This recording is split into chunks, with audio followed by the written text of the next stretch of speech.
சூரியனின் வெப்பம் சிறிதளவு உயர்ந்தாலும் ஆவியாக மறையும் நாணலின் நுனியில் தொற்றிக் கொண்டிருக்கும் ஓர் நீர்த்துளியினை கூர்ந்து கவனிப்போம். ஞாயிறின் பல்லாயிரக்கணக்கான ஒளிக்கதிரில் ஒன்று அத்துளியை தொடும்பொழுது சிறிய அப்பனித்துளி பிரகாசமாக ஒளிர்கின்றது.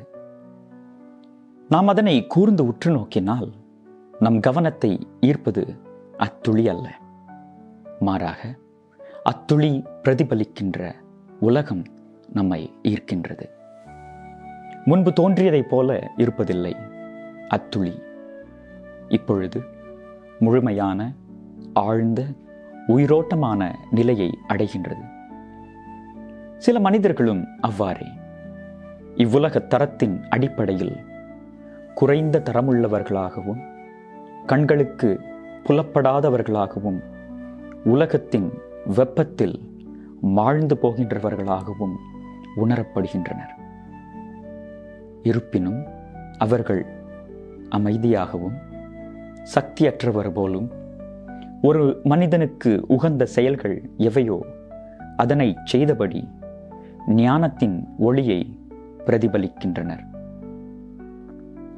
இவ்வுலகில் எதுவுமே ஒன்றுக்கும் உதவாதவையாக இருப்பதில்லை.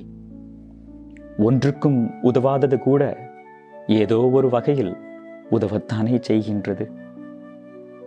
அவர்கள் உயிர் வாழ்தலின் அர்த்தம் என்றாவது ஒரு நாள் ஞாயிறின் கதிரொளி முத்தமிட்ட அத்துளியை போல இவ்வுலகில் ஒளிர்ந்து நம் கண்களை ஈர்க்கும்.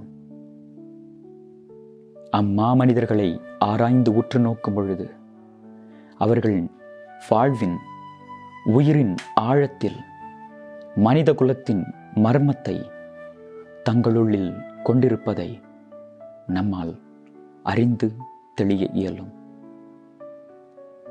நன்றி. அடுத்த வாரம் இன்னொரு தத்துவ சிந்தனையுடன் மீண்டும் சந்திப்போம்.